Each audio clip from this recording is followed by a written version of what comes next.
Welcome to the Board of Commissioners regular meeting for April 22nd, 2025. I will call this meeting to order. If you'll please stand for the Pledge of Allegiance with me and then remain standing for the invocation.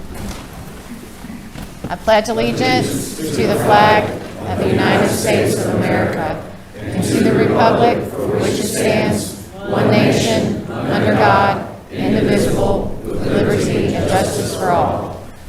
Listening, speaking, and interceding.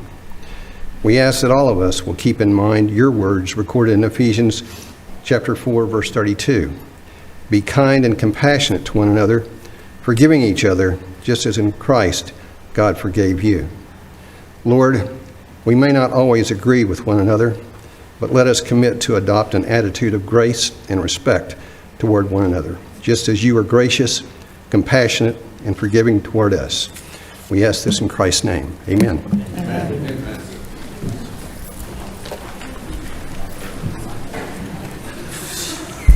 I do want to take this opportunity to say thank you for everybody that's joining us here in the chamber, as well as those that are viewing from home today. I'll take a motion to approve the meeting minutes as presented. Can I have a second? All in favor? Any opposed? Thank you. The minutes have been approved. I will also take a motion to approve the meeting agenda with the changes on page 24. Madam Vice Chair, I'd like to ask that item number F8 be removed from the consent agenda and moved to new business. Okay, so we are moving item F8 to new business. Can I have a motion to, correct? Can I have a motion to approve that? Motion. Second? All in favor? Aye. Any opposed? All right, that motion carries. I do want to take an opportunity to recognize two of our elected officials that have joined us this evening. I want to recognize our House Representative Jonathan Almond from District 73, and also Lori Clay from the Concord City Council for joining us today. Thank you guys very much for coming.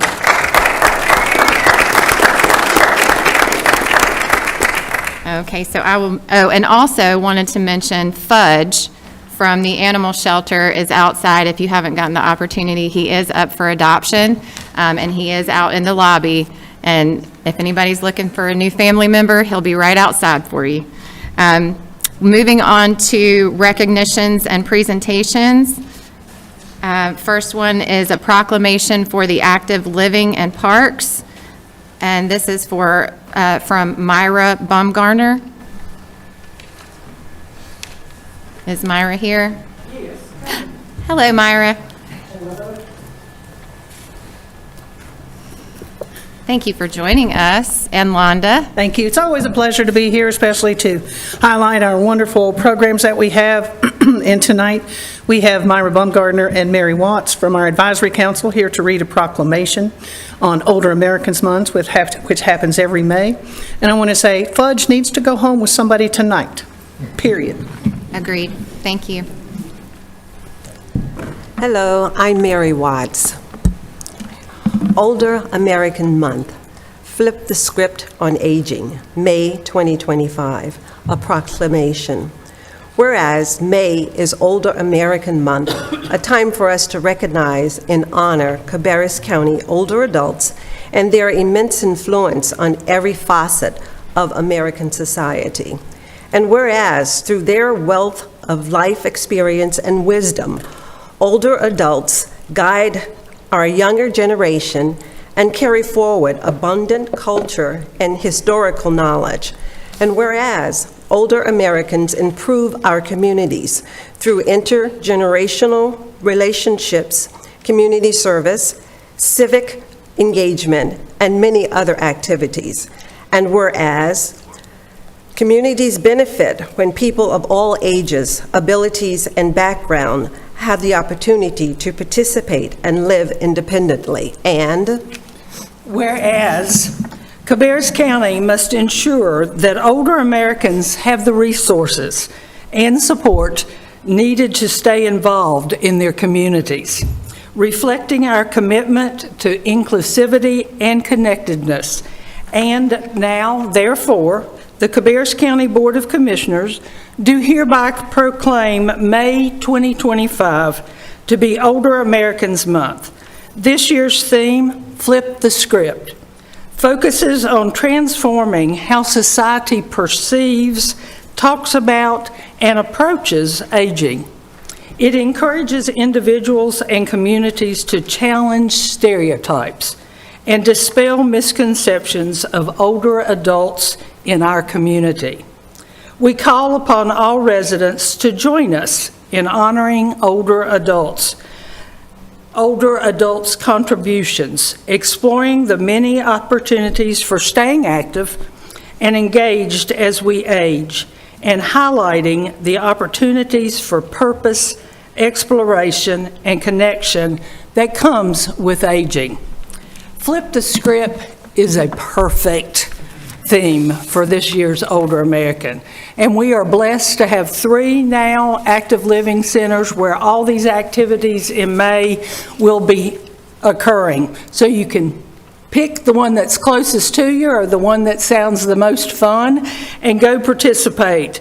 Having things like baseball tournament, indoor baseball tournament. If you've never been to an indoor baseball tournament, you need to come. I'm defending the championship this year, so I got something to prove there. A group mosaic is being made, Uno tournament, all kinds of things are happening. So we encourage all the older residents of Cabarrus County to, if you haven't tried it, now's your time. You know, the old adage is so true. We don't stop having fun when we get older. We get older when we stop having fun. So encourage everybody you know to become a part of this of May Older Americans Month. Thank you, guys. Thank you. Thank you, ladies.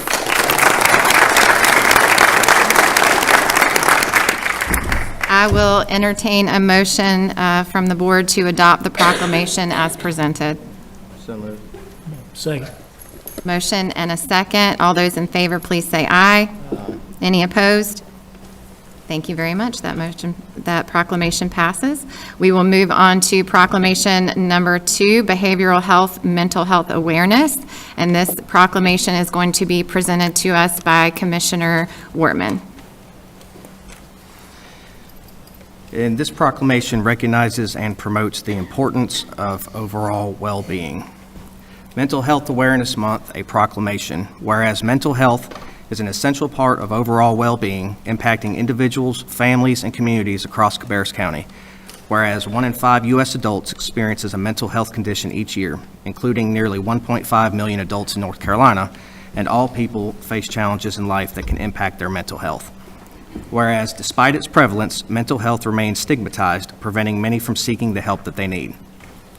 Whereas early intervention and access to quality care are crucial for managing mental health conditions and improving overall well-being and quality of life.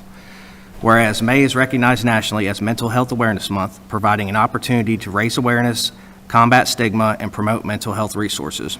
Now, therefore, be it resolved that the Cabarrus County Board of Commissioners do hereby proclaim May 2025 as Mental Health Awareness Month. We encourage all residents of Cabarrus County to educate themselves and others about mental health conditions, treatment options, and available resources, challenge stigma by speaking respectfully and inclusively about mental health, seek help if they are struggling with their mental health, and encourage others to do the same. Individuals in crisis can contact 988 Suicide and Crisis Lifeline or the NC Peer Support Warm Line at 1-855-PEERS-NC. Support organizations that provide mental health services and advocacy. Create safe and supportive environments for open conversations about mental health. Together, we can create a community where everyone feels empowered to prioritize their mental well-being and seek help when needed. Adopted this 22nd day of April 2025. Thank you for reading that, Commissioner Wortman. I'll take a motion to adopt the proclamation for behavioral health and mental health awareness as presented. So moved. Second? Thank you. All those in favor, please say aye. Any opposed? All right, that proclamation passes as well. We will also move on to the proclamation for clerks to the Board of County Commissioners Week, and this will also be presented to us by Commissioner Wortman. Proclamation Clerk to the Board of County Commissioners Week, May 4th through May 10th, 2025. Whereas the position of clerk is one of the oldest in local government, dating at least to biblical times, and whose term has long been associated with the written word. And whereas North Carolina law requires every Board of County Commissioners to appoint a clerk, and whereas the office of the clerk to the board provides the communication link between the citizens, the local governing board, departments, and community partners, and whereas the clerk's most significant statutory duties concern the preparation, filing, and safeguarding of local government records, but the statutory duties constitute only a portion of what the clerk actually does. And whereas the clerk plays a vital role in county government and provides the written record needed to ensure the board's accountability and transparency, and whereas the clerk is often described as the hub of the wheel because of the central role the clerk plays in the government's communication network, and whereas as local government becomes larger and more complex, the clerk's role as a professional, unbiased provider of information to all becomes more and more important. And whereas clerks, upon their own initiative, participate in state and international associations, participating in educational programs, receiving certifications, and whereas although clerks work for the boards of county commissioners, they truly provide public service. Now, therefore, the Cabarrus County Board of Commissioners does hereby recognize the week of May 4th through May 10th, 2025 as Clerk to the Board of County Commissioners Week, and extends our appreciation to our Clerk to the Board, Lauren Linker, and Deputy Clerk to the Board, Sheila Bruce, and to all county clerks for the vital services they perform and their exemplary dedication to the county they represent, adopted this 22nd day of April 2025. Thank you, and I also want to make sure that I give Lauren and Sheila appreciation for all of the hard work that you do. You certainly deserve more than just a week of appreciation, so we thank you and we applaud you. And I will take a motion to approve this proclamation as presented. So moved. Can I get a And I just second? want to say they've been real good to me since I've been here. Agreed. Second? Second. All those in favor, please say aye. Aye. Any opposed? All right, thank you so much. We'll move on to the fourth proclamation. This is going to be presented to us by Jimmy Lentz. This is a proclamation for Cabarrus County Emergency Services Week. Welcome, Mr. Lentz. Thank you. Good evening. Thank you for this opportunity. Whereas emergency medical services is a vital public service, and whereas the members of emergency medical service teams are ready to provide life-saving care to those in need 24 hours a day, 7 days a week. And whereas access to quality emergency care dramatically improves the survival and recovery rate of those who experience sudden illness or injury. And whereas emergency medical services teams consist of emergency physicians, emergency nurses, emergency medical technicians, paramedics, firefighters, educators, administrators, and others. And whereas members of the emergency medical services team, whether career or volunteer, engage in thousands of hours of specialized training and continued education to enhance their life-saving skills. And whereas Americans benefit daily from the knowledge and skills of these highly trained individuals. And whereas it is appropriate to recognize the value and the accomplishments of emergency medical service providers by designating Emergency Medical Services Week. And now, therefore, it be resolved that you, the Cabarrus County Board of Commissioners, in recognition of this event, do hereby proclaim the week of May 18th through 24th, 1925 as Cabarrus County Emergency Medical Services Week. Thank you very much. And of course, we certainly do appreciate all of the work from our EMS services. Thank you. We're grateful for everything that you do. We certainly appreciate the support. Absolutely. And I'll take a motion to approve that proclamation as read. So moved, and I'm proud of them. All in favor, please say aye. Any opposed? All right, that proclamation passes as read. All right, so we've got last and certainly not least, our proclamation for Planning and Development Department Fair Housing Month. This is going to be presented to us by, well, okay, I thought it said Robert Anderson, but you are not Robert, so. Good evening.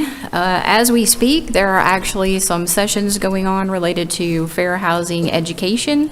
The next one is a virtual information session. It will be Thursday, April 24th, from 6 to 7 p.m. You do have to register. That information is available on the county's Facebook page, Kannapolis's Facebook page, and the City of Concord's Facebook page, if anybody is interested in attending. And this proclamation recognizes April as Fair Housing Month.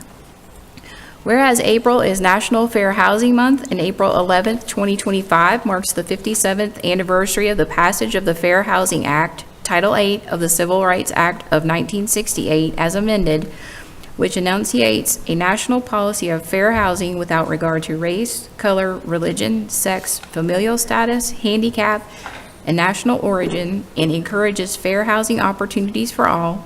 And whereas Cabarrus County is committed to highlighting the Fair Housing Act by continuing to address discrimination in our community, to support programs that will educate the public about the right to equal housing opportunities, and to plan partnership efforts with other organizations to help assure everyone of their rights to fair housing. And whereas Cabarrus County commits to providing equal services without discrimination based on race, color, religion, sex, familial status, handicap, sexual orientation, gender identity, and national origin. Now, therefore, be it proclaimed that the Board of Commissioners for Cabarrus County, North Carolina, do hereby resolve that April 2025, being Fair Housing Month, begins a year-long commemoration of the Fair Housing Act in Cabarrus County, and urges all citizens to wholeheartedly recognize this celebration throughout the year. Thank you, Susie. I appreciate you presenting that for us. And I'll take a motion to approve this proclamation as presented. Can I have a second? Second. All in favor, please say aye. Any opposed? Thank you very much. That proclamation passes as well. I also want to make sure that I do recognize that Lynn Shue, our Commissioner Shue, is down here sitting in the audience. I also want to make sure that you also understand that I have asked our attorney to sit up here with me, not in any kind of disrespectful way to Commissioner Shue, but in case I have questions, legal questions, he's here to help and guide me through this process.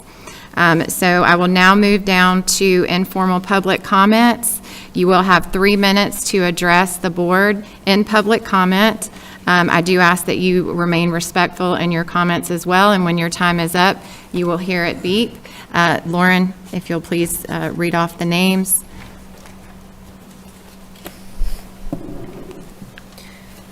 Adam Auerbach, sorry.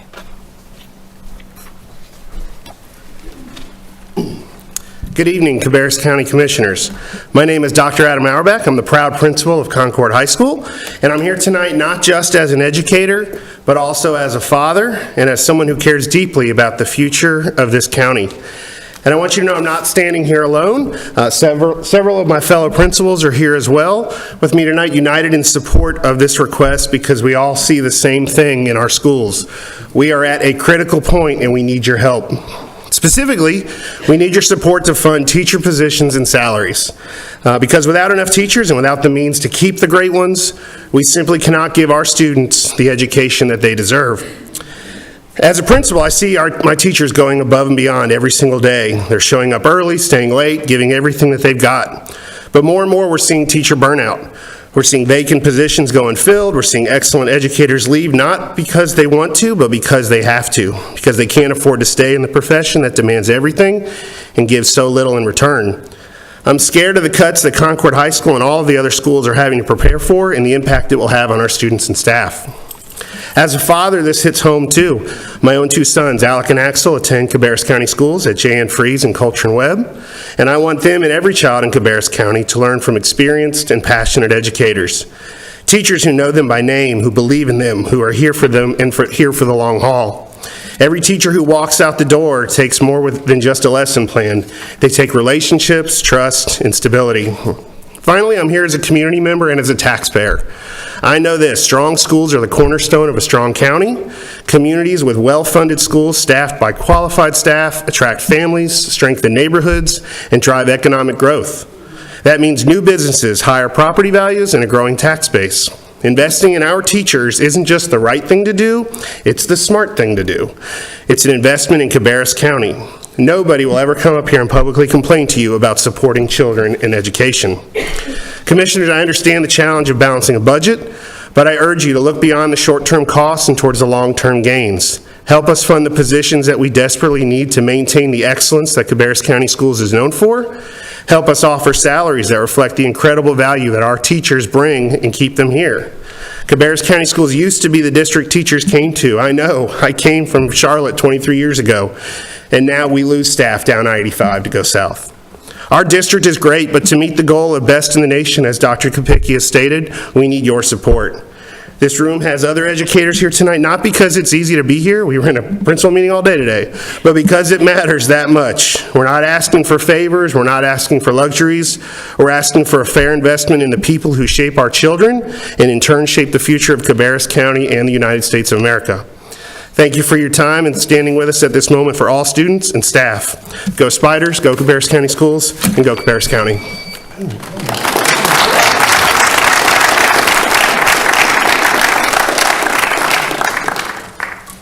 Brian Hintz.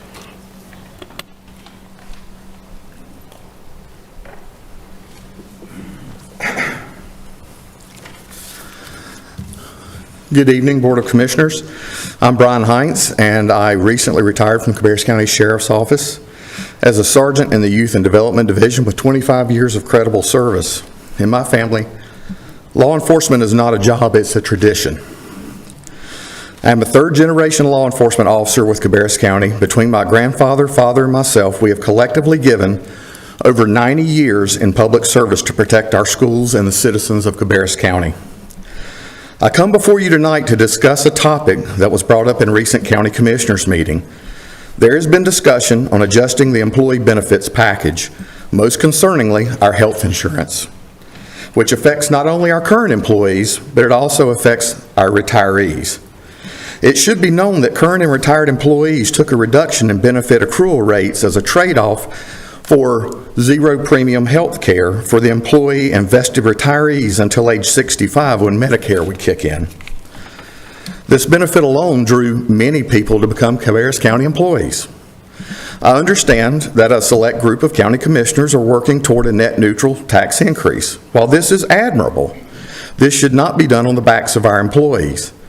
This same tactic has played out once before in 2012 under the leadership of County Commissioners Osterreich, Meesmer, and Burridge.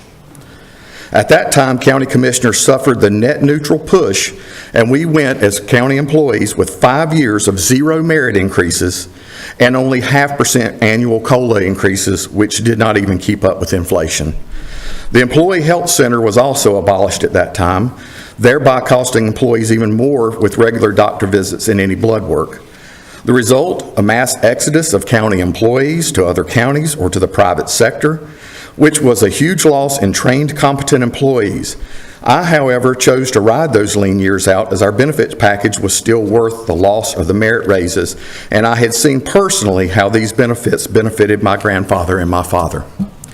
Most recently, county employees' benefit accrual rates for sick and vacation time were positively adjusted, along with 2 additional personal holidays added to the benefits package.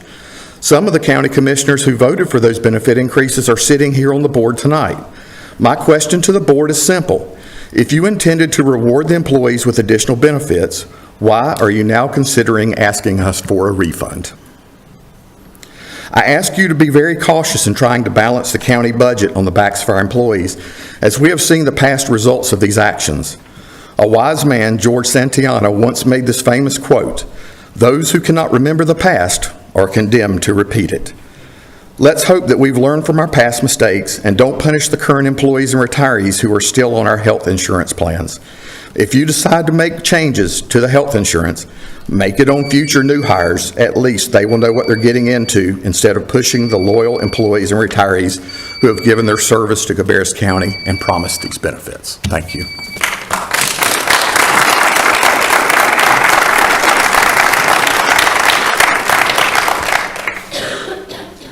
Chris Balga.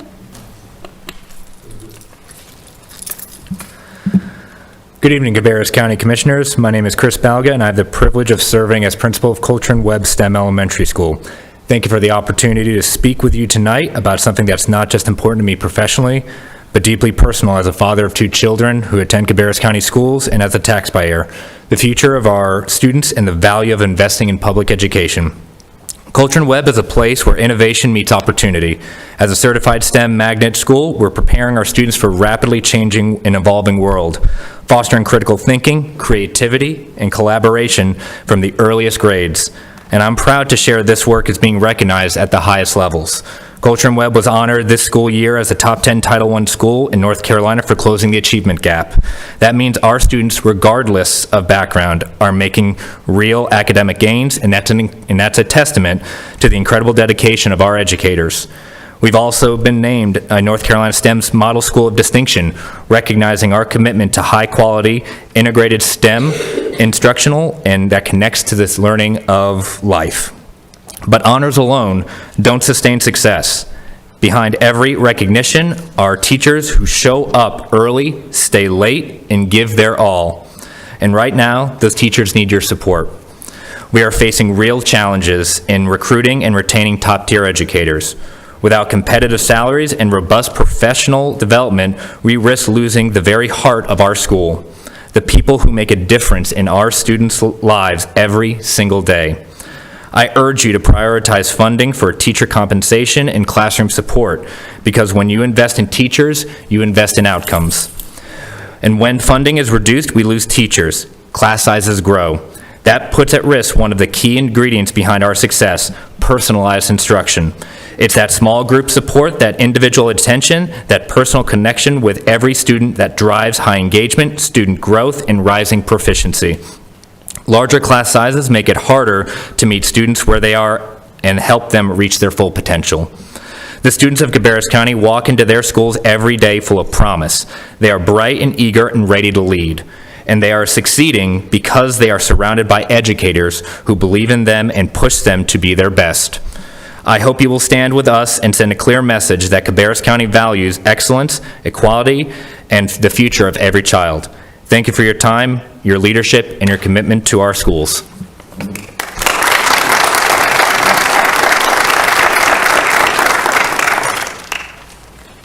Jerry Anderson.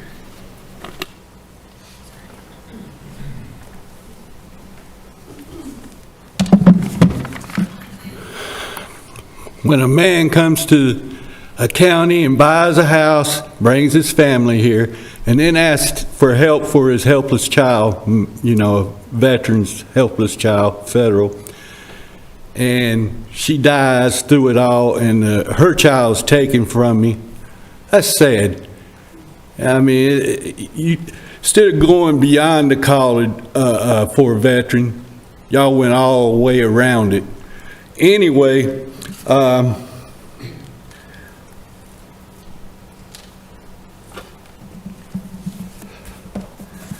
Mike Downs wrote me this letter, and y'all sit there and say he shouldn't have been fired or anything like this. He lied to me 2 times on this paper he wrote me.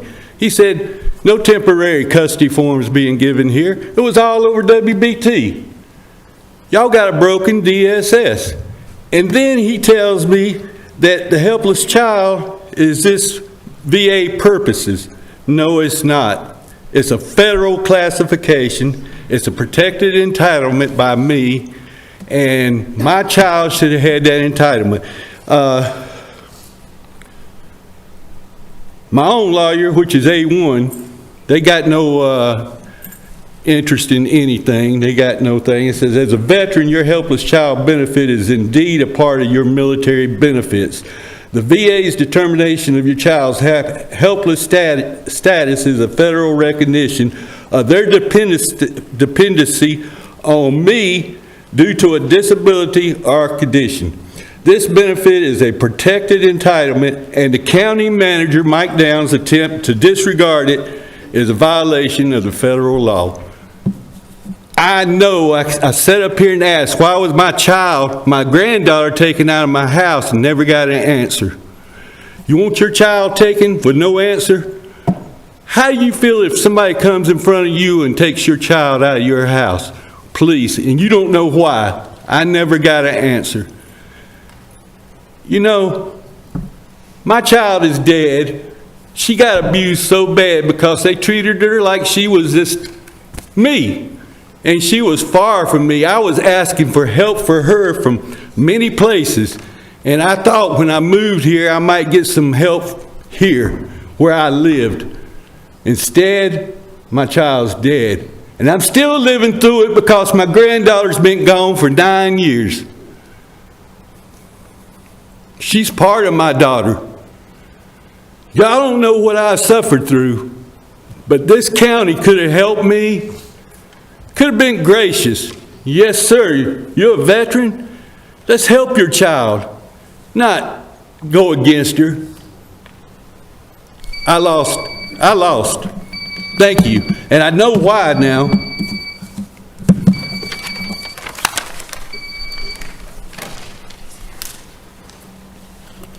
Jeter Anderson. Jeter Anderson.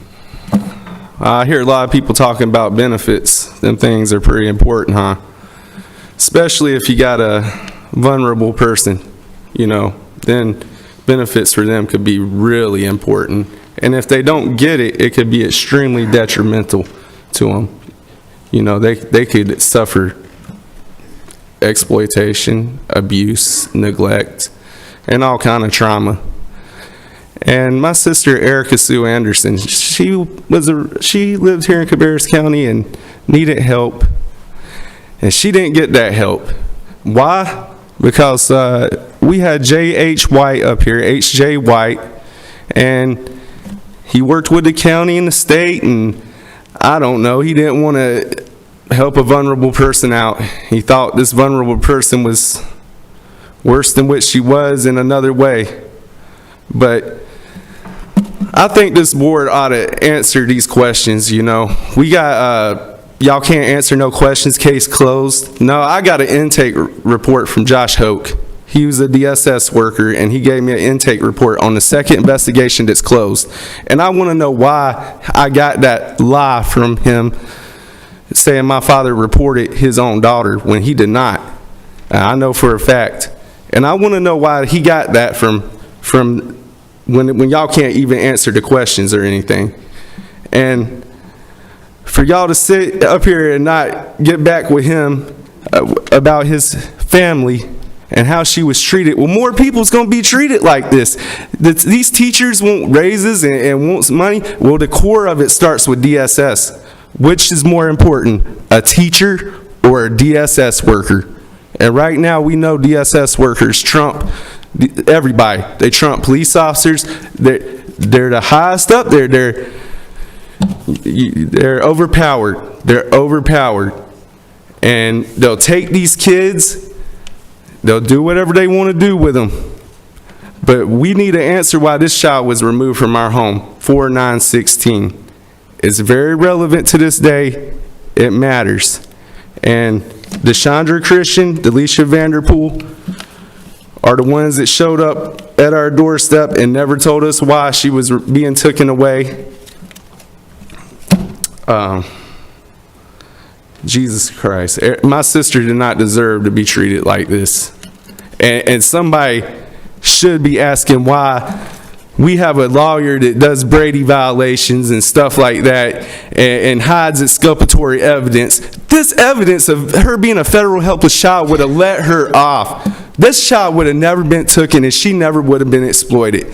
But we have leaders here that don't care. They'll just let it go on.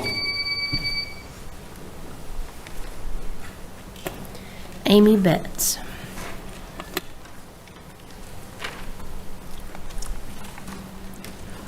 Good evening. My name is Amy. I'm the founder of Adelies.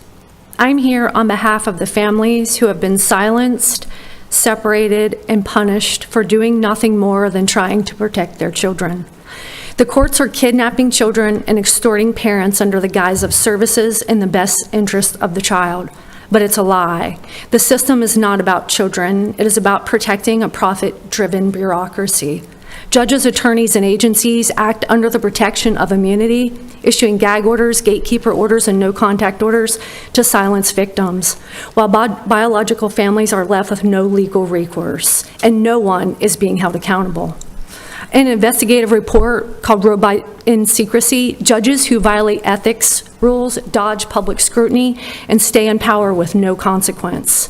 The very entity that has the power to hold them accountable, the North Carolina State Bar, does nothing.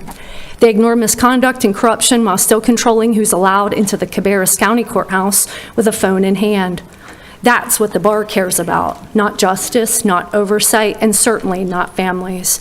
A fair and impartial judiciary is required to maintain the rule of law. Meanwhile, in Cabarrus County, safe, loving parents are being erased. Abusers are keeping children hostage with court approval, while safe, fit biological parents are silenced and denied access to their children.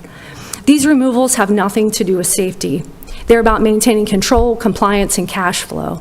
What's happening is state-funded trafficking, but now the law is caught up. On April 9th, 2025, President Trump signed a presidential executive order mandating the repeal of unlawful regulations. It follows a series of Supreme Court rulings, Loper-Bright, West Virginia versus the EPA, SEC versus JARC, which confirm agencies cannot act without clear legislative authority. Courts may no longer defer to agencies. Parents have a right to jury trial, due process, and meaningful access to justice. Adelise has submitted a formal petition for rulemaking and constitutional compliance. We are no longer asking, the law now demands it. Today, we call on the state and county to immediately comply with April 2025 executive order. Audit DSS and family court practices in North Carolina and Cabarrus County. Restore children to the rightful biological families and parents. Stop creating unconstitutional policies and establish a survivor-led board with power to review every case, every policy, and every abuse. Cabarrus County can lead the state in reform, or it can stay compliant in a system that's already being exposed nationwide. To the manager and the commissioners, do the right thing, do it now, before another child is lost and another parent is destroyed. This is your moment to choose true transparency over silence, justice, immunity, and children over profit. Thank you.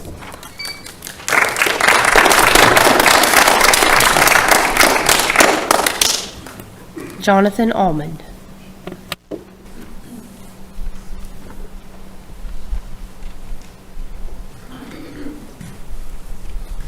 Thank you, Madam Chair, Commissioners, citizens of Cabarrus County.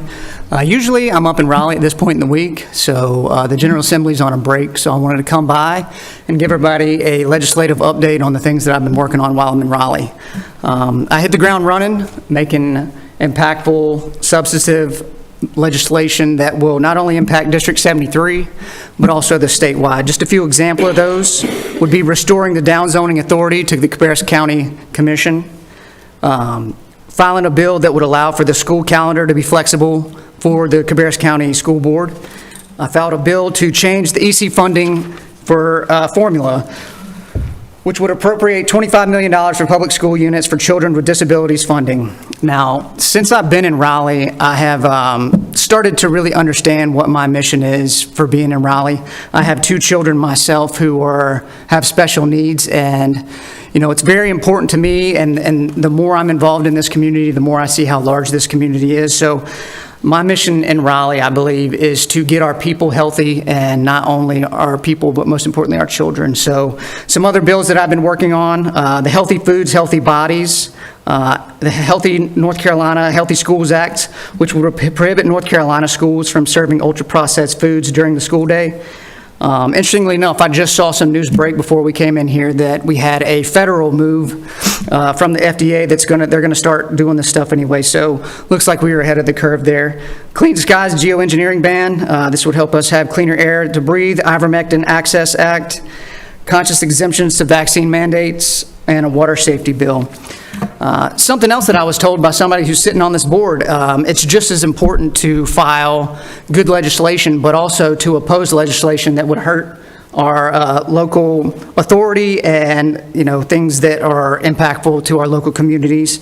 A couple of things that have come across my desk recently, and this has been through conversations that I've had with people that are in, positions of leadership locally.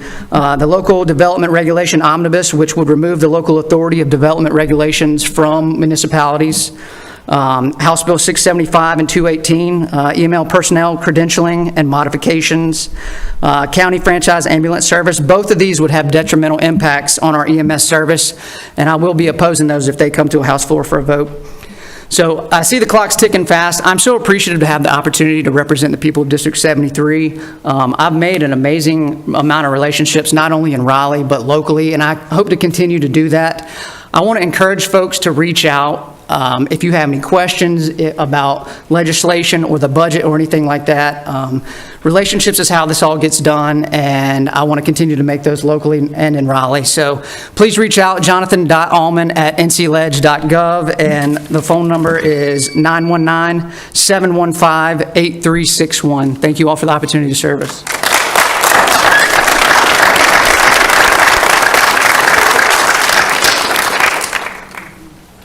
Eric Hucks. Good evening, Commissioners. My name is Eric Hucks. This county, Cabarrus County, has kidnapped all 5 of my children. They are being held hostage under the false label of protective custody, while my family is being crushed under a system of corruption, intimidation, and extortion. I'm not here to ask. I am here to demand justice, to expose a broken, criminally complicit system, and to remind each of you of the duty you swore to uphold, to protect the people, not the power structures that destroy us. Let me be clear. This is not about child safety. This is not about justice. This is a calculated attack on families who choose to live differently. I'm a father, a husband, and a proud small business owner in this community. The real people in Cabarrus County can speak to my integrity, my work ethic, and my character. Yet DSS targeted my family. They turned a freak accident when my daughter Aspen got her finger caught in a shopping buggy into a felony charge against me without any real investigation. And while I sat in jail for something I didn't do, they took my newborn daughter Isabella straight from the hospital, robbing me of her birth. Later, they stole my youngest son, Christopher Michael, the same way. That's 5 children ripped away from loving parents. Why? Because we chose not to vaccinate, because we traveled with our children during COVID, because we lived outside the mold. And the system couldn't tolerate it. Now we're denied our First Amendment rights, forbidden to record in public buildings. We're searched without cause, a violation of our Fourth Amendment. And when we ask for court transcripts, we're met with outrageous fees that put a price on justice. DSS is not protecting families. They are destroying them. And the courts are shielding them from accountability. This isn't just unethical, it fits the definition of a RICO operation. You were elected to serve the people, so please serve us. Investigate, expose, and act. We are awake, we are watching, and we will not be silent. Thank you.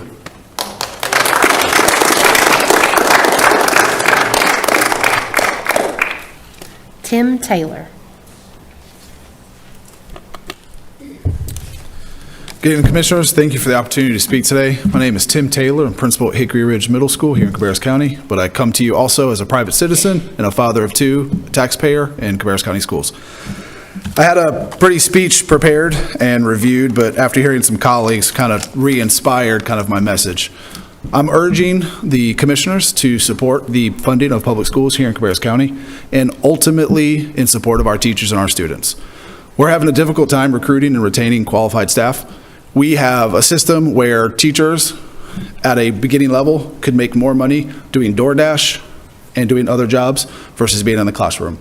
We have facilities all over the county who need repair and also renovation, and also I appreciate the funding that has been provided to new construction. We have teachers who are in years 16 to year 30 make less than beginning firefighters who equally deserve right pay. It's concerning. It's something that needs to be addressed in one of the wealthiest districts in North Carolina. We are top 5 in wealthiest, and we are second to last in local funding to schools. I urge you all to please consider the proposals and also to continue to support and provide the teachers and students the funding that's needed to provide a first-class education here in Cabarrus County. Thank you all for your time.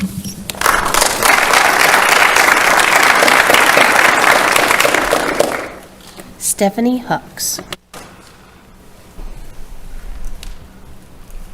Good evening.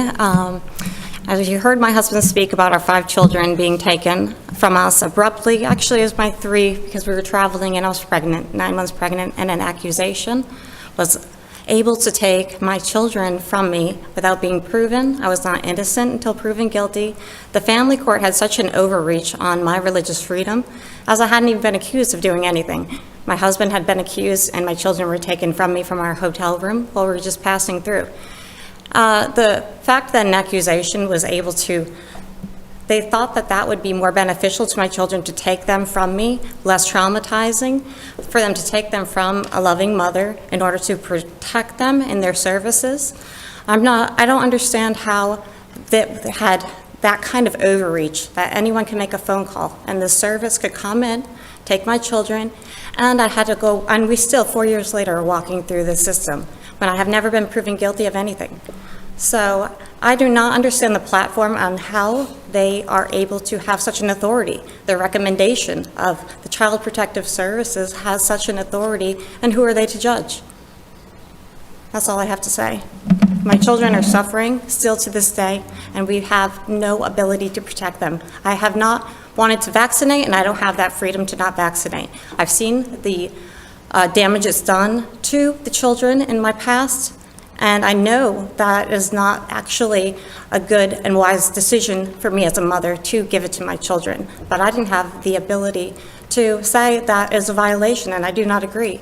So here I am still watching my children suffer, and we're suffering over an overreach. Where's my religious freedom? Where is my ability to protect my children? Thank you.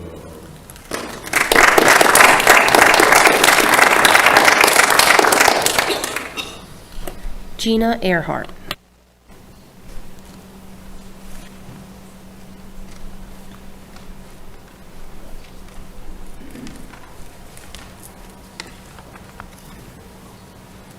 Hi, I'm Gina Earhart.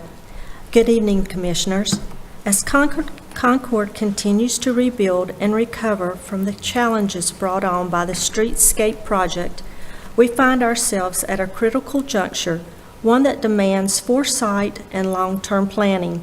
The parking issue in downtown Concord is not just a concern for today, it will soon significantly strain businesses, residents, and visitors alike.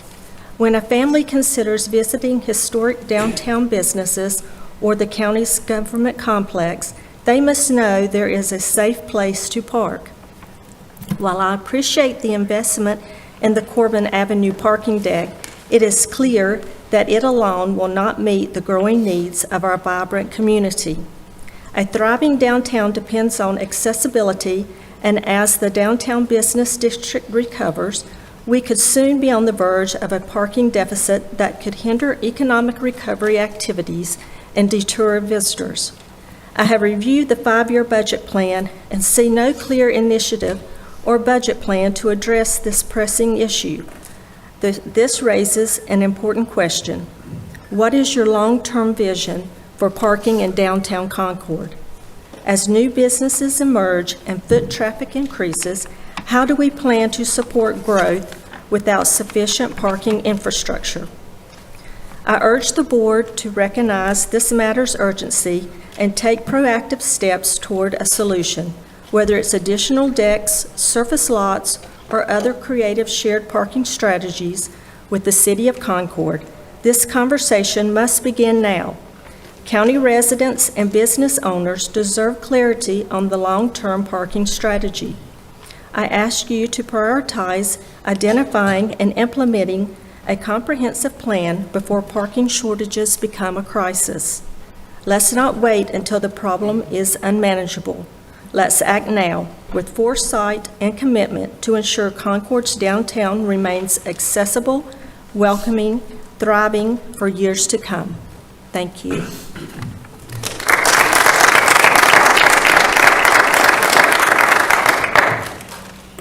Ingrid Nurse. Great day, I'm Ingrid Nurse, for the people, by the people, because I am the people. You all do not care about the taxpayers as much as you claim to. If you did, Cabarrus County wouldn't constantly be sued for lack of integrity, and we would not only, and you would not only be contributing to your friends' campaign expenses. Every time you make a low integrity move, our deficit widens. In the few months that you have been in office, our deficit has skyrocketed from $7 million to almost $8 million. Most of which is due to lawsuits from backdoor deals. If you did right the first time, you wouldn't have to clean up your mistakes or worry about being sued. In closing, I've asked this question since you've been in office December until present. How do you plan to reduce the deficit and ensure responsible financial management? I am Ingrid Nurse, for the people, by the people, because I am the people. Taxpayer alert.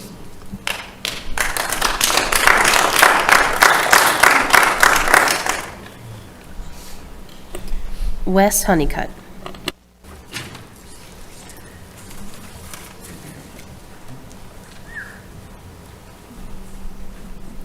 Wes Honeycutt, Midland. I'm going to throw you guys a curveball tonight. There's been something that the Lord's put on my mind the whole past week. Blessed are the peacemakers, for they shall be called children of God. And I want to pray for each of you tonight while I'm up here. Some people may not like that, but I'm only up here 3 minutes. So, Father, I thank you for this time to be here tonight. I thank you for Commissioner Pittman. I thank you for his steadfastness, that he speaks the truth and I don't have to wonder how he feels about something. I believe I can trust him to be honest, and I thank you for that. You know his needs, his wants, and I just pray that you would meet those according to your will. Father, I thank you for Commissioner Wortman. I thank you for the time that he takes to be here away from his family. As a father of several kids myself, I know what it costs to take time away from them, and I know that he is paying that. I thank you for his willingness to talk to me, even though there are things that we don't agree on. But you know his needs, his fears. You know everything about him, and I pray that you would meet those according to your will also. Father, I thank you for Commissioner Shue. I thank you that he's able to be here tonight. I thank you for his grit. I do pray, Father, that you would be with him in his health. He knows, you know what he needs. And I just pray that you would give him peace in the decisions that he makes and put him right where you want him to be. And Father, I thank you for Commissioner Lindsay. I thank you for a willingness to have an unpopular opinion and to take arrows that there's not too many people would be willing to take. And I just pray that you would be with her needs and her fears as well. I thank you, Father, for each of these commissioners, and I pray that you'd give them wisdom. I pray that there would be peace in this room. And Father, more important than any of that, I pray that every person in this room, if they're not already, would be saved and they would come to know you and would know the peace that comes from Jesus being Savior and Lord. And Father, for the concerns that are raised at DSS as well, that's on my heart. I pray that you would bring all things to the light. Whatever's right and whatever's true, may you bring it about. And I ask all these things in the mighty and the majestic name of Jesus. Amen. Amen. Thank you.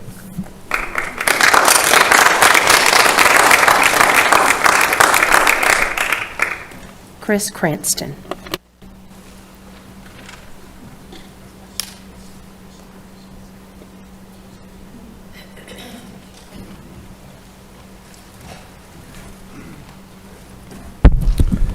Chris Cranston here, a Concord man determined to not lose his home to overtaxation due to waste and even fraud.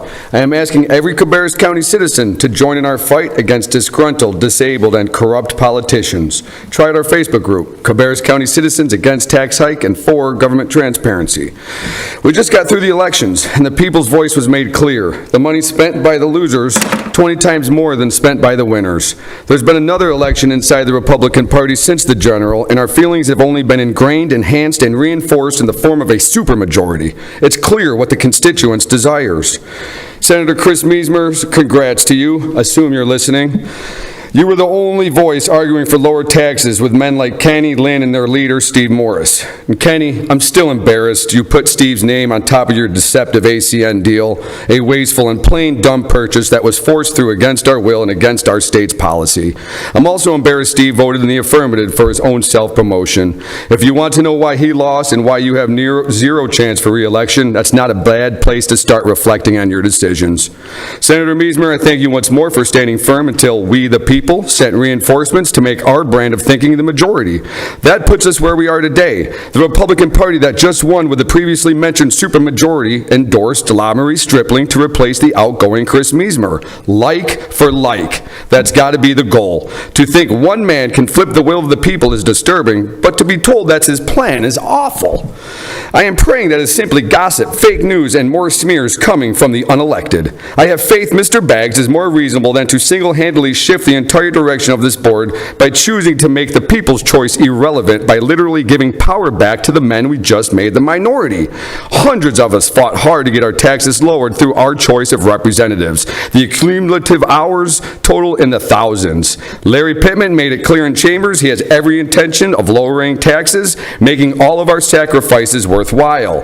If the clerk of court, Bill Baggs, decide he's flipping the entire county on its head, if it goes down that way, he should know that that will come with long-standing reputational consequences. Sure, he might get the head nod and approval for the maximum consumption, price-optimizing, country club Republicans, but the everyday common man will be shaking their heads in another way. Please just do what's right. Kenneth, I do appreciate you admitting your guilt, openly telling everyone listening you have been intentionally escalating the mood and feelings in these chambers. Can you please bring back that glimpse of a decent, caring, and even considerate man you showed us at the beginning of the year? You'll feel better about you, and so will we. Lynn, I pray you find the internal fortitude to resign from the board. Not one person claims you can do the job any longer. You need to find the faith to give God the things you can no longer do. You have been in politics long enough and only hurting yourself by being selfish and ignoring everything but your own will. We are all reminded of our President Biden, Mitch McConnell, and Dianne Feinstein when looking at your choices.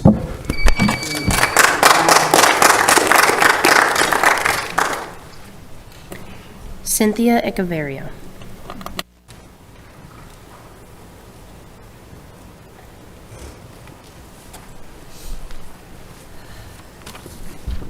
Hello, neighbors.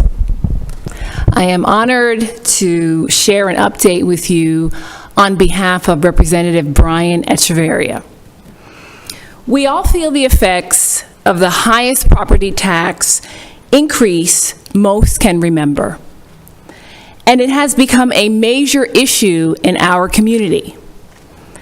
As your representative, Brian Echeverria has worked to highlight the effects of property taxes on homeowners last year and their impact on our families.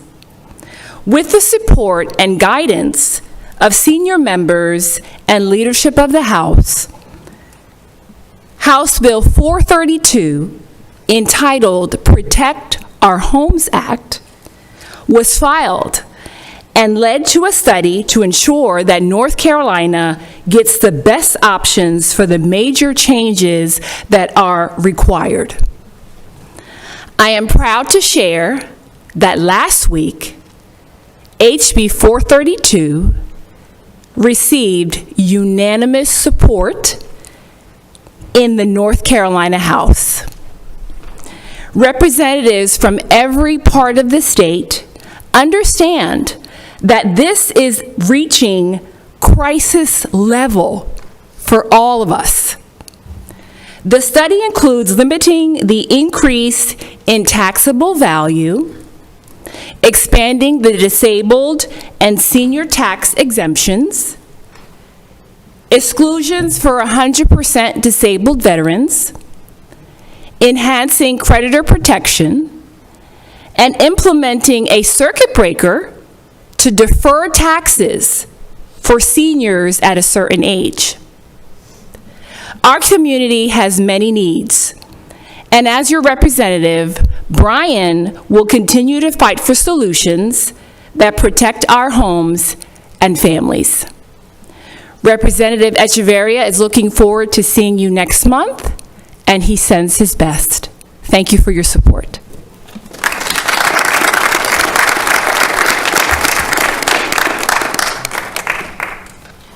Jim Quick.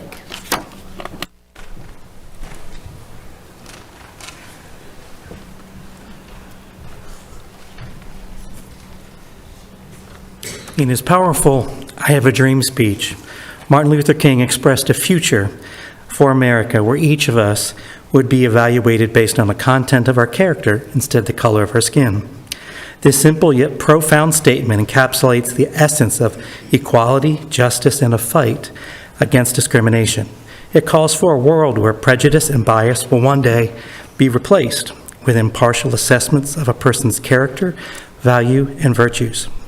King's quote acknowledges the importance of embracing diversity while emphasizing the need to work beyond superficial differences to squarely focus on the matters.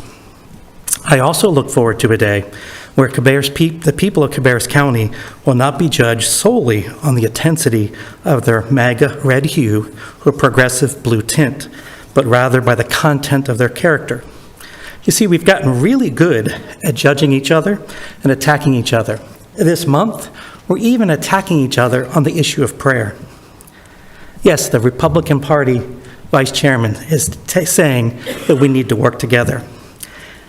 I've read and heard all the flawed reports that have labeled me as some pit boss or warlord that controls all of your votes or even the votes of every elected official in Cabarrus County. But all of you know, and all those elected officials know, the absurdity of that assertion. But here is the truth. At the Republican Party, we have been working hard to find good candidates to advance policies in our county. And yes, we've actually been looking for a replacement in case there was an opening in the commission. It takes months, not days, and not hours to find an appropriate candidate. Contrary to conspiracy theories, the party's recommendation of LaMarie Austin Stripling was ingrained in a goal of redirecting this commission away from division and toward a community of effectiveness. It would have been easy to name myself. I think the newspaper even said I was going to. Certainly, that's not true. At a time when our property taxes are at the highest and our historic debt is also at its highest, and we heard tonight a long range of opportunities at our schools, it is time for us as a community to get together. The party really sought to find a person that would be resolute in their professionalism, demonstrate skills of planning and assessment, introspection, diversity, and discipline.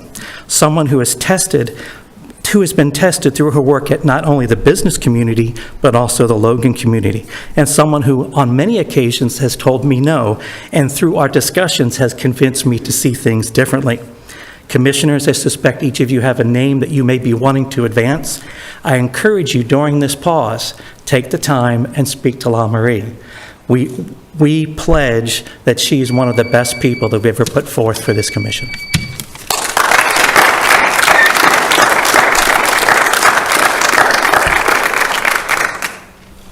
Kim Selden.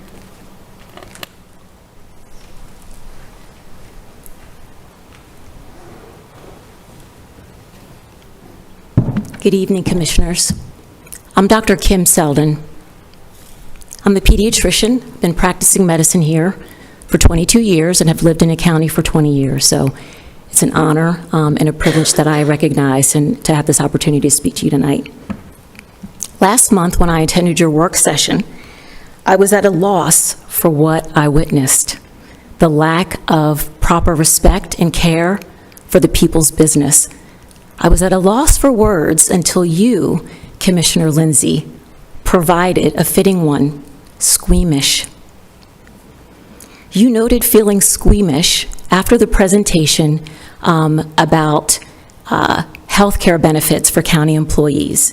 You said that you were squeamish about the price tag that was associated with that, implying that something cheaper may be more fitting the county employees simply because they worked in government. I immediately wondered when I heard your comments and your sentiments, if you've also been feeling squeamish about U.S. House Concurrent Resolution 14, which has the goal of stripping billions of dollars from people in this county, Medicaid and CHIP funding, people that you represent in this county who desperately need that funding for their health care. Specifically CHIP, the Children's Health Insurance Program. It has enabled many children in this county to have a primary care provider, a medical home where they receive preventative and acute health care. This, of course, decreases the rate at which they present to emergency departments and urgent cares. Threatening the opportunity to have children have an established medical home, in my view, is unconscionable and financially foolish. It is not fiscally responsible to not be protecting a medical home of children through the Children's Health Insurance Program. Now that we understand that, I assume that all of you would be willing to contact our Congressmen, Harris and McDowell, urging them to protect Medicaid funding and specifically CHIP, and our senators as well. I have tried numerous times, my friends and colleagues as well, to contact those gentlemen who actually can help us in this regard. They will not take my calls. They will not return my email messages. And so I'm imploring you all, with the connections that you have, to advocate for the children in our county and their medical homes. I was also a bit squeamish, Commissioner Pittman, respectfully. You implied, we'll get to this next time. Thank you.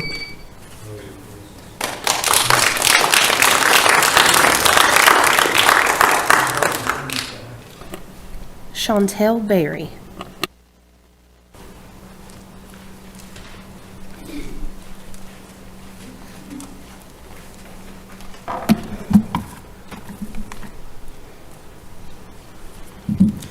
Good evening, Commissioners.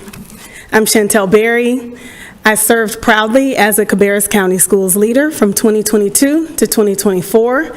Commissioner Lindsay, it's good to see you tonight. You sat on the board during the times that I was serving as principal. I'm coming to you all tonight. I've gone to the Cabarrus County School Board meetings. I've gone to the Cabarrus County Schools Board about a concern with salary disparity. As a principal, I was grossly underpaid for the 2 years that I served as principal. I brought this to the attention of the Chief of Human Resources, Michael Williams. Superintendent Kopicki was also aware. The board last year was also aware and did nothing. I served proudly at 3 schools in a very short amount of time. I moved a school to exceeding, and the North Carolina Department of Public Instruction makes it very clear how to pay and compensate a principal, and this was not done. To my surprise, at the February board meeting, board member, sorry, I'm nervous. One of the board members, Pamela, I forget her last name, made a comment that the Cabarrus County School Board petitioned to you all for assistance with this and to correct it. There was a salary study conducted while I was still employed with the school district. $2.6 million was given to the school district. I received nothing. I actually was not paid on time during the last month of my tenure with the school district in June, and my final check was made in July, which was the beginning of this school year. I loved working for Cabarrus County Schools. I have great respect for this county. My church is in this county. Several of my church children attend Cabarrus County Schools, but this needs to be corrected. This is a direct violation of the North Carolina General Assembly statutes. It's also a violation of Cabarrus County Schools' finance procedures and protocols, and it needs to be addressed. I'm imploring you all, as you sit with them and go over their budget, please remember my name and review the documents that I gave them at their board meeting last week. I was scheduled to speak at the April public hearing and was denied the right to speak, even after submitting my name on time and mailing in a request to speak, certified mail. It was received, but during that meeting, my name was not called. So I appreciate you all allowing me to speak this evening. I'm also praying that the school district gets everything they need for the kids. I served at a very high-need school, and they are deserving. They are deserving of whatever can be provided. But at the same token, in order to retain and attract talented people, they need to be treated fairly. Thank you.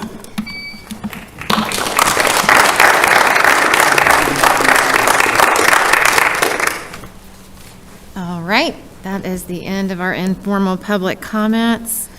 I'm going to move to agenda item F for the consent agenda. Commissioners, you've had the opportunity to go over this consent agenda, and I will take a motion to approve it, moving F8 already to the new business. Can I have a motion to approve the consent agenda as presented? And a second? All right, I have a motion and a second. All those in favor, please say aye. Any opposed? All right, thank you so much. We will move down to new business, and we have Rowan Cabarrus Community College here for their presentation of the FY26 budget request. Dr. Carol Spalding.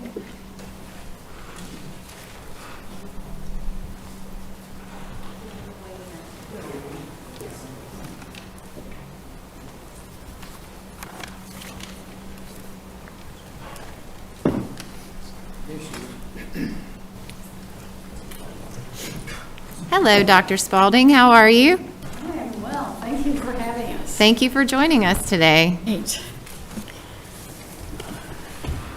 And thank you for letting us reschedule. We appreciate that. Last week, we were accepting 2 national awards for really important work that we're doing in workforce development, and I was pleased to be able to join you all tonight. So thank you very much. I want to introduce Jonathan Chamberlain, our Chief Officer of College Environment, and Tara Trexler, our Chief Officer of Finance, who's going to join me today. We have a PowerPoint. We're going to see if we can get it up. If not, we can, educators can talk, so we don't have to have that if we don't. There it is. Okay, thank you very much. We'll go to the first page, please. Clicker is hot dog. Thank you. Okay, thank you so much. This is a presentation of Rowan Cabarrus Community College's fiscal 2026 budget request. And we're very excited to be here because our future is great together. And we are working through a strategic plan, which you can see on the right-hand side, where our mission is to improve the lives and build community through public higher education and workforce development. Our vision is building sustainable futures through the power of learning. And we have chosen those words carefully because the idea of sustainable futures is to make sure that all the students that come to us have jobs going forward. It's not a dead-end job. It's not a minimum wage job. It's a high-paying job with a great future for the family and the community. So that is our plan. I want to show you the property that you own for us. Actually, our Board of Trustees owns these campuses, but they are in Cabarrus County. We have South Campus, which is 138,000 square feet. Cabarrus Business and Technology Center, which is an old high school built, I think, we don't even know how old it is, 1954. And we bought it from the county for $1. So we have rehabbed it. It's where our HVAC is, our electricity programs, our early college technical high school. Many good things happen there in that building. College Station is on Highway 29 near Jackson, and it is a very large and well-run cosmetology program, and that's 45,000 square feet. Then the In Kannapolis, we have the North Carolina Research Campus. And on that campus, we have 2 buildings. One is a lease, the one on the left, which we will own in 2030. In the meantime, it's being paid for by the state. The other one is named after me. I'm very humbled about that, but it's the Advanced Technology Center, which is really the home of our transferable engineering degree, as well as cybersecurity and other kinds of high-tech programs. So it is the workforce of the future. Those are the primary areas we're going to talk about today, because those are the areas that we depend upon the Cabarrus County to support. But more than buildings, we talk about how Rowan Cabarrus serves this community. Maybe. Am I pointing at the wrong thing? Okay. Well, I'll just go on anyway. In doing the data, we looked at population growth in Cabarrus County since 2020, and it has grown at the rate of 8.5%. That's quite significant. Let's see, there we go. Sorry. So this is the South Campus profile. We serve 4,634 students on South Campus, which is the equivalent of full-time, that's what FT stands for, full-time equivalent, 1,323 enrolled at South Campus. We have 716 sections.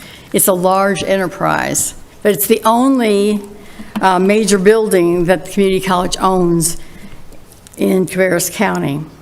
Cabarrus County is growing at 8.5%, but our growth has been 22% increase. And this is over the last 4 or 5 years. And we were surprised when we did the data on this about how much more Rowan Cabarrus Community College is growing than even the county, which we find to be an amazing growth opportunity. What it amounts to is that South Campus is full, and that is the campus that we depend on. So we're here to talk about a new building, which we talked about last year and the year before that. But we'll talk about that again tonight briefly. This is just a schedule of one of the buildings of the 3 where we are pretty much full all the time. And we operate till 9 o'clock at night, so it's day and nighttime. It doesn't count the online programs that we have. 62% of our students are also online, so they don't even come in these buildings, and they're not supported that way. So we are spending 24/7 serving the students of this county. So Cabarrus County is the biggest user of Rowan Cabarrus, and we're very thrilled with that. We have great relationships with the school systems, both Kannapolis and Cabarrus County. And so we're very, very proud of that. It's thousands of students who take our courses now. And the best performing, as I told you all, I think before, was Mount Pleasant, where those students are doing as well or better than any other student group. And we're very proud of that. We actually went out there to visit them and found out that they are successful because everybody knows what they're doing and everybody cares about them. That is a great story to tell. So going forward, in 2019, we were able to buy property across the street. The blue diagram there, building 1,000, 2,000 and 3,000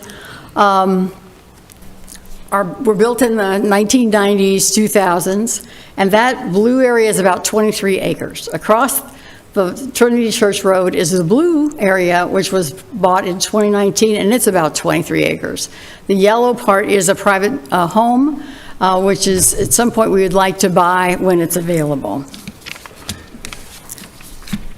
So we're going to talk a little bit about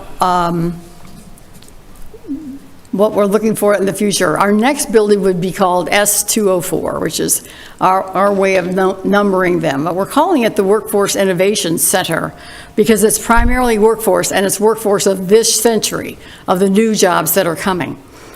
And so this is an area that we see as our next ask. It was put on the approval list last year, but was not funded at the end. So we're here to ask for that again because of the campus being full and because of the opportunities that are in front of us. One of the things about a building when community colleges build it through the state is that it takes about 4 or 5 years to actually be able to use it. So if you don't start now, you can't use it for a really long time. Students that are already in high school won't be able to go to classes in that space. They're expensive, but they aren't going to get less expensive. So the sooner we can do something to meet this need at South Campus, the better off we're going to be. We're going to talk now a little bit about the current operating budget request, and I'm going to ask our CFO to come and address that. Thank you, Dr. Spalding, and good evening. Bring forward to you tonight the current operating budget request for Cabarrus Community College, and we do appreciate the support that you provide every year for our facilities and maintenance and operations. It's pretty straightforward. The only things on our local operating budget are those things that are restricted not to be on our state budget.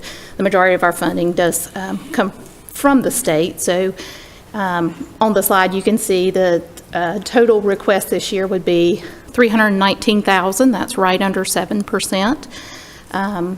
And there's no new employees included in this. This is the salary and benefit increases as we watch the state legislature and see how that plays out the remainder of this spring. So we have included a 5% increase there to cover this projected salary and benefit increases. All of our employees, regardless of funding source, are considered participants in the state retirement system and the state health plan. So that is set by the legislature. We do not have control over what those rates are.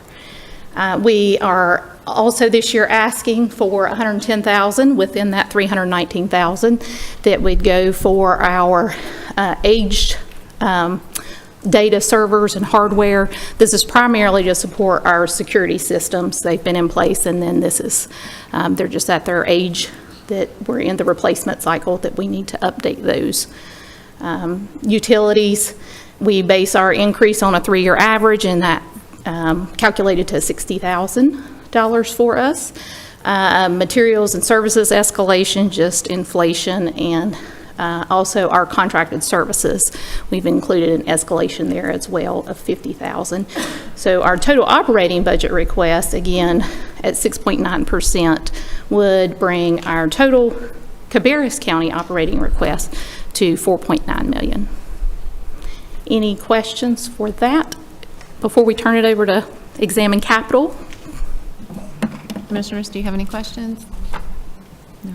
Okay, thank you.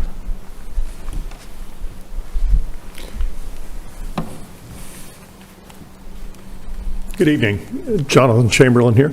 We'll talk about the capital budget requests. As Dr. Spalding mentioned, 2 of these some of you are familiar with because they were in the approved budget for last year. That is the Workforce Innovation Center. That was approved last year at $47 million, but was not funded.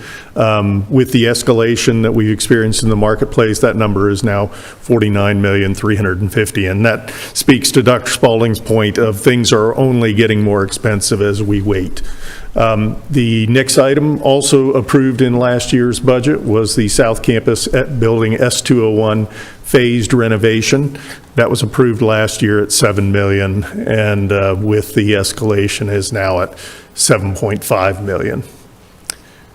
We have an annual capital allocation. That's a reoccurring capital allocation that the county has given us each year to cover the incidental costs that we encounter during the year, replacing air conditioning units, smaller things, less than $100,000 generally. We're asking for $500,000 this year to cover those. The next project is the South Campus elevators compliance. We have elevators on South Campus ranging from 30-some years to 20 years old, and they're in need of some improvements and compliance upgrades. And finally, we've got parking lot repairs and resurface both at South Campus and at our CBTC campus, where the surface of the asphalt parking lots is deteriorating and in need of replacement.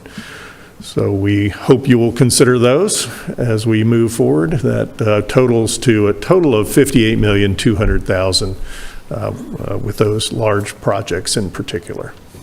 Any questions?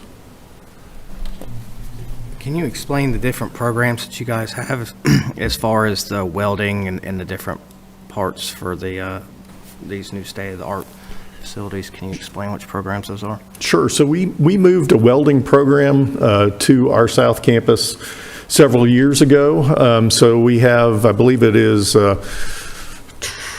12 booths there. So that was our first technical training program on South Campus. Our welding program traditionally had been located at our North Campus in Salisbury. So we brought a portion of that down to be able to better serve our students in Cabarrus County. Dr. Spalding mentioned the engineering program that is housed at the Advanced Technology Center.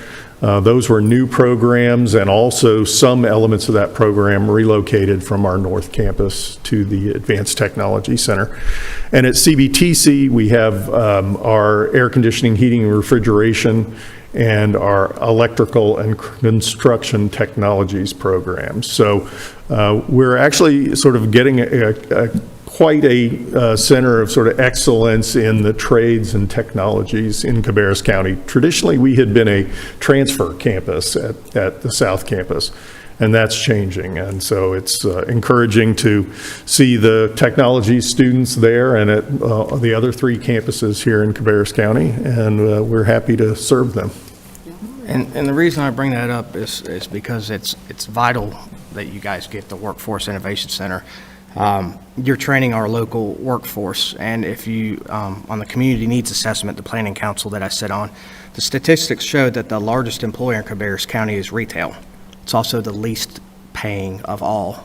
The most paying is manufacturing, which is what you guys are looking at trying to do with this, correct? That's so right. that you can train our local workforce, therefore they can make more money and try to flip that pendulum from the retail low end, which there's nothing wrong with those jobs, but right now that's statistically shown as being the lowest paying.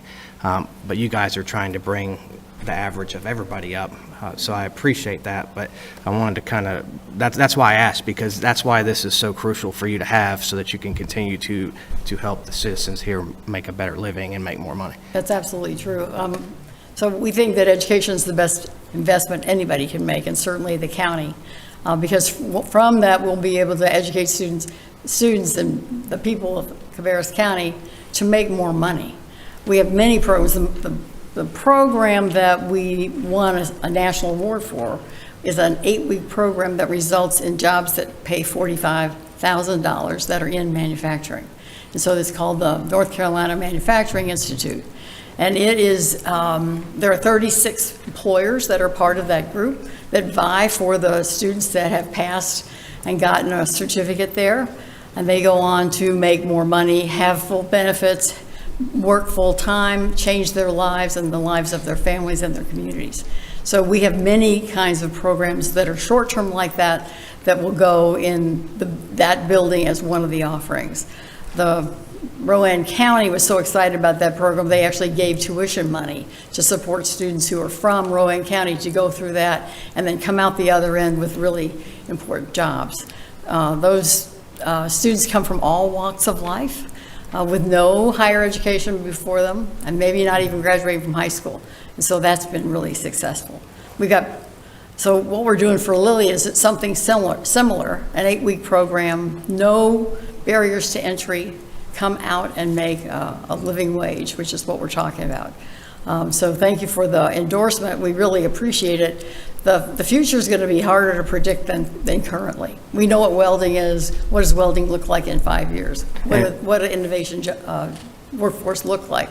And so we will have the space to be able to pay attention to that. And just to piggyback off, since you brought up Lilly, we did a walk through there this past week. They've already hit their 600 employees that they said they were going to hire, and they're looking at more towards 800. But they threw out the number that 65% of their employee workforce there comes locally from a 50-mile radius, and 75% of the employees at that Concord location are from North Carolina as well.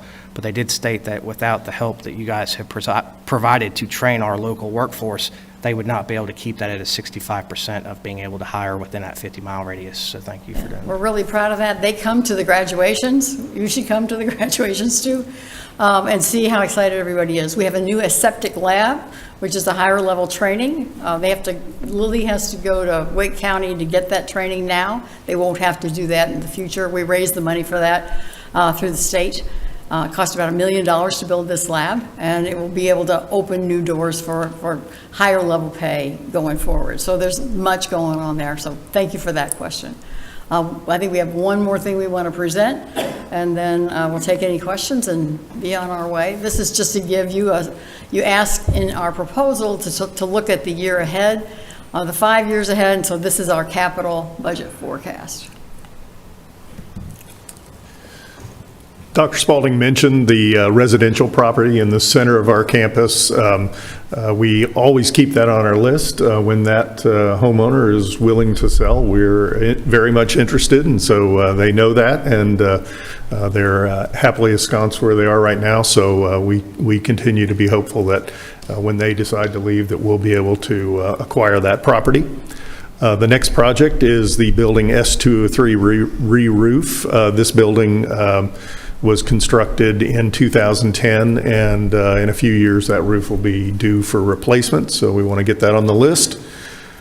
College Station classroom build out. There are 2 unfinished spaces within that building that we anticipate building out to support the cosmetology and related programs that will go into that building. Building S203 renovations. This, again, the 2010 building will be due for its first renovation in roughly 2029. We want to make sure that that's on the radar to anticipate. NCRC building, as Dr. Spalding mentioned, is currently funded by the state, but that will be transferred to our ownership in 2030, and at that point, that building will also be due for a renovation. South Campus S202 parking lot repave, just the very standard repaving of an older asphalt parking lot. It starts to add up when you start projecting out that many years of inflation, but we want to make sure that we're looking to that. And finally, our next building on South Campus, we're anticipated it being a trades building for $65 million in 2031. So that, of course, is based upon my crystal ball of what things will cost then, but we wanted to make sure that you had this information and were aware of where we thought we were heading in Cabarrus County. Okay, thank you. Just wanted to bring up the North Atlanta Research Campus building. On the research campus, the end of the 20-year lease is in 2030, and we will own that building. So right now we have 2 buildings that are leased. The College Station is a lease through the city of Kannapolis, and as well as this other one. So we have not had a lot of buildings that the college owns in this county, but we know what the future holds. And so we want to be prepared for that and be able to house the students of the future. So we really appreciate the support we've had in the past. We look forward to support going in the future. We're the only public higher education in the county, and the #1 choice for students who are starting college with our Career and College Promise, and how well that's doing. So we've had some tours. We'd love to give you some more tours about what we're doing, and we really need your support this year to get this new building started. So here's our final request today, $63,103,500. It's a whole lot less than high school, maybe even a grade school, but it will be able to produce people who will go out and be able to make a living and be able to support their families, pay their taxes, and all the kinds of things that are part of life today. So I think that's it for us. Unless we've got any questions, we'd love to do that, but always know our door's open.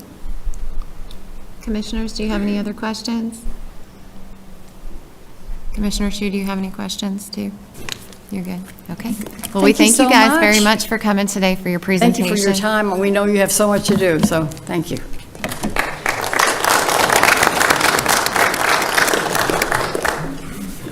Okay, so moving on to the next item on new business.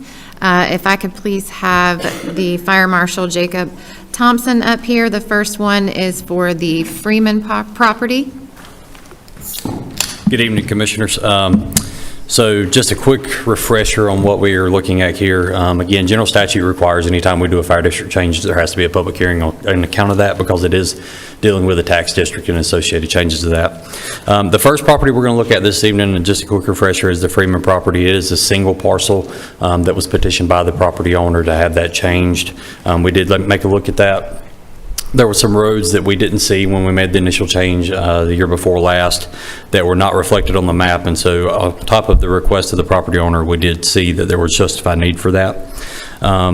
Again, we assessed and notified the fire chiefs of the potential change and the fiscal ramifications of that, which between Harrisburg and Flow Store was in the realm of $620 for Harrisburg and $413 for Flow Store. All right, thank you. And seeing as we have a need for a public hearing, I will open the floor for the public hearing. If anyone has any comments that they would like to make regarding this, please feel free.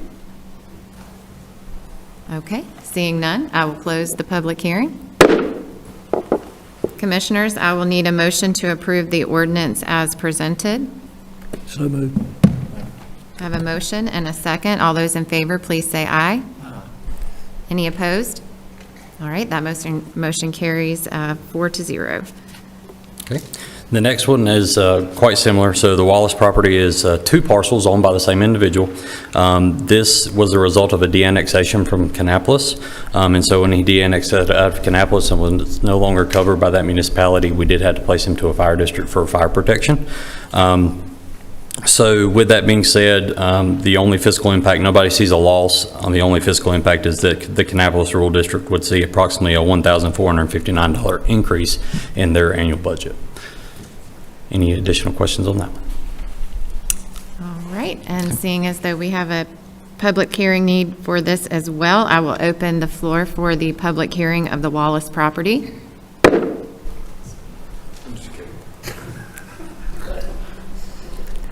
All right, and seeing that we have nobody here to speak on that, I will close the floor for the public hearing. Commissioners, I will need a motion to approve the ordinance as presented. So moved. All right, all those in favor, please say aye. Aye. Any opposed? All right, that motion passes 4-0 as well. Thank you, Jacob, appreciate it. All right, and we are going to move down to number 4. This is going to be presented to us by our County Manager, Sean Newton, from the Department of Transportation Resolution. Yes, thank you, Commissioner Lindsay. So bringing you tonight a proposed resolution that was brought to us by the Department of Transportation. They've been working on a change over at Highway 601 in Midland where Drake Road comes in, and they've already secured funding from the state, and so the state is just asking for a resolution on our behalf to support the addition of a traffic signal right there at the Corning plant. So if there is any questions or comments, otherwise I can read the resolution. Any questions, Commissioners? Yes, if you'll please read it. Thank you. A resolution requesting $250,000 in funding from the North Carolina Senate for the North Carolina Department of Transportation to construct a median and a full movement traffic signal near Drake Road and Highway 601 in Midland, North Carolina, and Cabarrus County. Whereas the safety and well-being of the citizens of Cabarrus County and the state of North Carolina are of paramount importance, and whereas safe and efficient roadways are essential for the daily lives of residents, facilitating travel to work, school, healthcare, and other vital services, and whereas the Cabarrus County Board of Commissioners 2025 meetings may be conducted remotely in a virtual setting as allowed by the board's remote participation policy, and whereas traffic accidents and related incidences pose a significant risk to the lives of our citizens, causing injuries, fatalities, and economic burdens, and whereas the estimated cost of this project is $250,000 and will be financed exclusively by funds from the North Carolina General Assembly, whereas these improvements may include, but are not limited to, the construction of a median and a full movement traffic signal near Drake Road and Highway 601 in Midland, North Carolina. Whereas the Cabarrus County government recognizes the opportunity to leverage these state funds to address critical infrastructure needs without burdening local taxpayers, and whereas this project will be funded exclusively through state dollars, requiring no local matching funds from Cabarrus County. Now, therefore, be it resolved that the Cabarrus County Board of Commissioners hereby expresses its support for the North Carolina Department of Transportation to receive state funding for the traffic safety improvements outlined above, and be it further resolved that the Cabarrus County government expresses its gratitude to the North Carolina Senate for its commitment of $250,000 to support enhancing roadway safety in Cabarrus County. Adopted this the 22nd day of April 2025.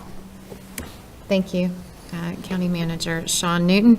And I will take a motion to approve the resolution as presented. And a second from Commissioner Shue.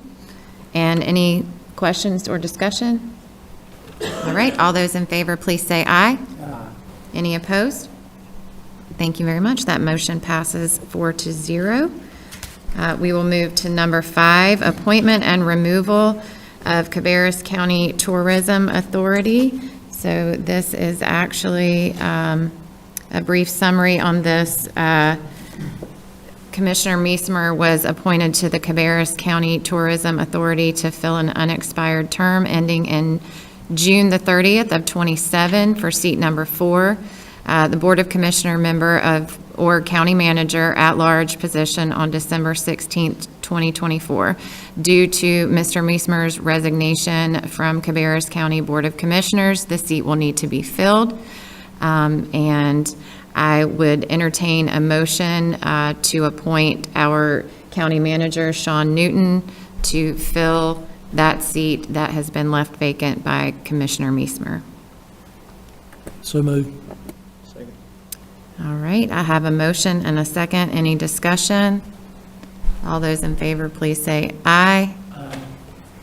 Okay, I need to make a motion to remove Commissioner Meismer first from the Cabarrus County Tourism Authority and thank him for his service. So can I please have a motion to remove him? So moved. And a second. All right, all those in favor, please say aye. Aye. Any opposed? Thank you very much. That motion passes 4-0. And now I'll need a motion to appoint Sean Newton to seat number 4, Board of Commissioner member or county manager at-large position to the Cabarrus County Tourism Authority for the remainder of the unexpired term ending June 30th, 2027. Can I please have a motion? So moved again. Thank you. The second, all those in favor, please say aye. Aye. Any opposed? Thank you very much. That motion carries 4-0. Also, commissioners, I want to make sure that you did receive, here is a list. We are not going to discuss this now, but these are the remaining opening positions that Commissioner Meismer has, and we will be discussing these on a later date regarding who would be filling these next seats. Okay, and we have moved, I want to make sure. So we have F8 that we moved. So now this would be new business number 6. Commissioner Pittman, you're the one who requested this. If you would like to discuss, please. Thank you, ma'am. I just was asking for some clarification because in the packet here, the page listed as final proposal from Fire and Safety was that, or it included amounts for Midland and Mount Pleasant, which I've been told they refused to accept. And so I just want to make sure whether the discussions had been held that were supposed to be with them, further discussions that they wanted? What's going on with that? So the specific item that's up for approval tonight is just specifically our fee study piece as far as our normal fee schedule. It does not include anything to do with any of the municipalities or any of the conversation regarding charging them for any services. That is a complete separate discussion, and that's not up for approval at this time. Thank you. I just want to make sure since it was in here. Yep. It was probably based off of the presentation, and it had the recommendations and then the just item for consideration. So. Thank you for clarifying that. Yes, sir. And Commissioner Pittman, just for some extra background too, we've reached out to all of the town and city managers to discuss that. And so, like Jacob said, we'll table that for the time being and handle that next year through further conversation and talk about for next year's budget. All right. I do appreciate you bringing that to our attention, Commissioner Pittman, as well. Because we've moved that to new business, I will need a motion to approve that fire services final fee study updates and fee schedule. Can I have a motion to approve? So moved. Second. All right. Any discussion? All those in favor, please say aye. Aye. Any opposed?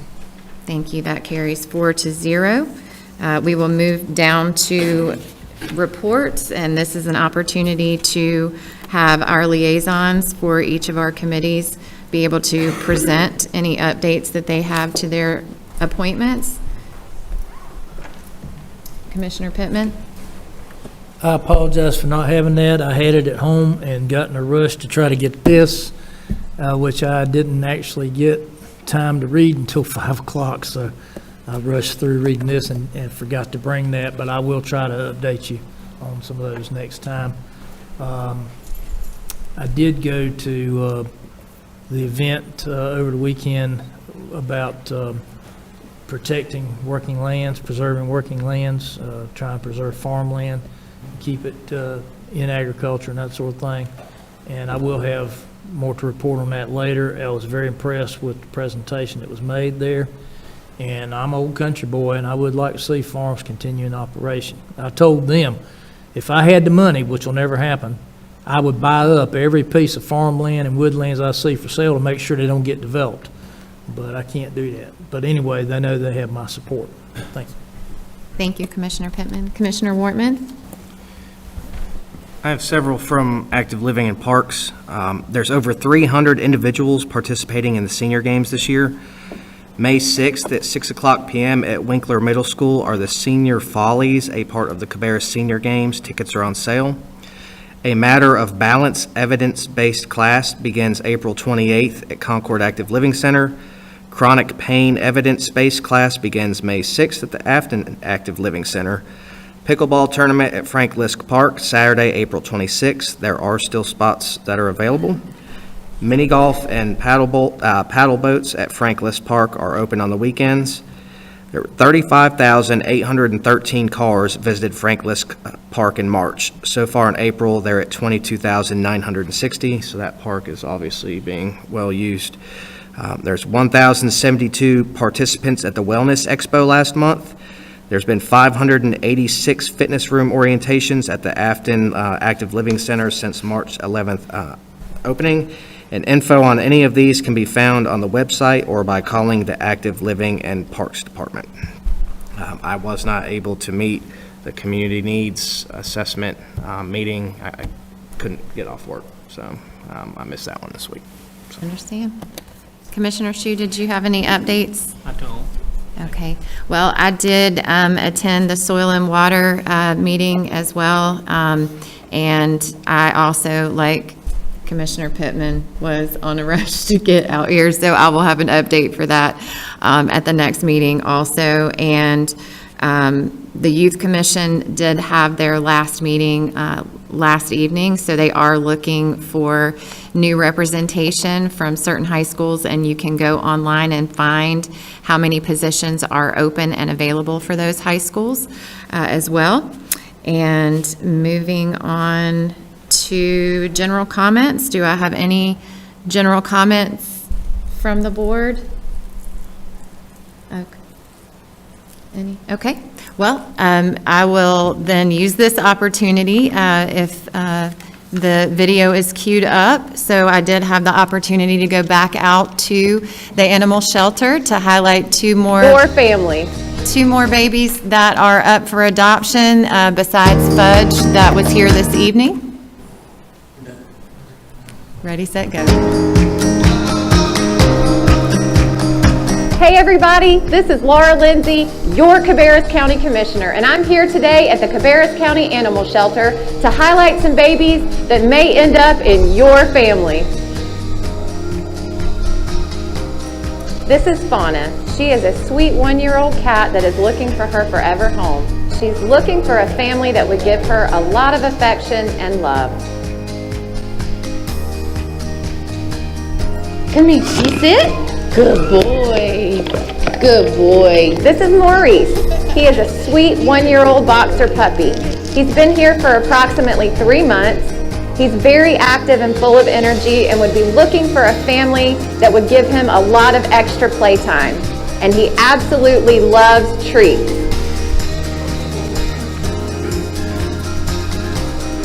Thank you for joining us today. I hope that you'll consider the animal shelter the next time you're looking for your next best friend.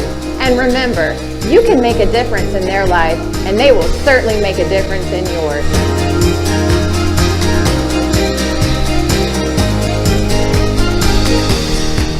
Thank you. And again, I'll take this opportunity to say that if you are looking for a new family member, please go to the Cabarrus County Animal Shelter. Fudge is there also if you got the opportunity to meet him outside. I don't believe that we have a need for a closed session. So at this point, I would say thank you all very much for attending the meeting tonight, and I will take a motion to adjourn. All those in favor, please say aye. Any opposed? All right, thank you so much for joining us tonight. This meeting is now adjourned.